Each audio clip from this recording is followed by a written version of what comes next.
আসলে এই দুনিয়া ছেড়ে আমাদের চলে যেতে হবে। যখন শুনি যে হঠাৎ একজন মানুষ মৃত্যুবরণ করছে, হয়তো আফসোস করি, কিন্তু আমাকে একখানে চলে যেতে হবে এই চিন্তা করে আমাদের জীবনে কোনো পরিবর্তন আমরা ঘটাচ্ছি না। এজন্য আমরা চেষ্টা করব আমাদের জীবনের পরিবর্তন ঘটাতে। গতানুগতিকভাবে জীবন চলে না। জীবন চলতে হলে অবশ্যই কোরআন সুন্নাহর আলোকে নিজের জীবনের পরিবর্তন ঘটাতে হবে। সেটা আমলের পরিবর্তন হতে পারে, নৈতিক পরিবর্তন হতে পারে, অর্থাৎ আপনার জীবনে পরিবর্তন সাধন করতেই হবে যদি আপনি জান্নাতগামী মানুষ হতে চান। তা আমরা প্রত্যেকেই মানুষই চাই যে জান্নাতি মানুষ হতে, কিন্তু আমাদের জীবনে যদি পরিবর্তন আমরা না ঘটাই, আমাদের পরিবর্তন কেউ ঘটিয়ে দিবে না। আসলে আল্লাহ সেই জাতির ভাগ্য পরিবর্তন করেন না যে জাতি নিজের ভাগ্য নিজে পরিবর্তন করে না। তাই আমরা যারা আছি, আমরা আমাদের জীবনে একটু ভাববো এবং সেই জীবনকে আরও সুন্দর করে পরিচালিত করার জন্য আমরা প্রত্যেকেই চেষ্টা করব। কারণ এই জীবন ক্ষণস্থায়ী জীবন, চিরদিন এখানে থাকার জায়গা না, বা আমরা থাকবো না। যেহেতু থাকবো না, সেহেতু আমাদের প্রত্যেকেরই এই জীবনটা নিয়ে ভাবা উচিত।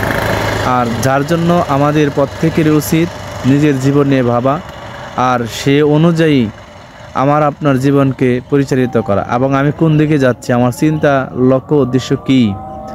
একজন মুসলিমের তার লক্ষ্য উদ্দেশ্য থাকবে। যদি লক্ষ্য উদ্দেশ্যহীন কোনো মুমিন মুসলিম থাকে তাহলে এটা ঠিক হবে না। এজন্য অবশ্যই তার লক্ষ্য উদ্দেশ্য থাকতে হবে, কারণ লক্ষ্যবিহীন তো অন্য কোনো ঠিকানা হতে পারে না। মুমিনের লক্ষ্য হবে জান্নাত, আর জান্নাত পেতে হলে মুমিন অবশ্যই জান্নাত পাওয়ার জন্য যা করা দরকার তাই করবে।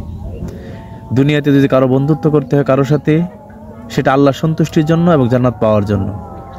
ঠিক তদ্রূপ দুনিয়াতে যদি কারোর সাথে সম্পর্ক ছিন্ন করতে হয়, সেটাও আল্লাহর সন্তুষ্টির জন্য এবং জান্নাত পাওয়ার জন্য।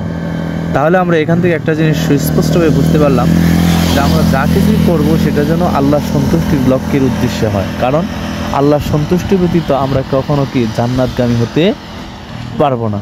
আর জান্নাতি মানুষ হতে হলে অবশ্যই জান্নাতে যাওয়ার যে কাজগুলো আমার আপনার করা দরকার, সেটা আমাকে করতে হবে। আর সেই কাজগুলোর অন্যতম কাজ হলো দাওয়াতি কাজ করা। সেই দাওয়াতি কাজ যেন আমরা প্রত্যেকেই করি। আল্লাহ তাআলা বলেন, ওয়ামান আহসানু মিম্মান দাআ ইলাল্লাহ। তোমাদের মধ্যে তার কথার সাথে কার কথা উত্তম হতে পারে, যে মানুষকে আল্লাহর দিকে আহ্বান করে।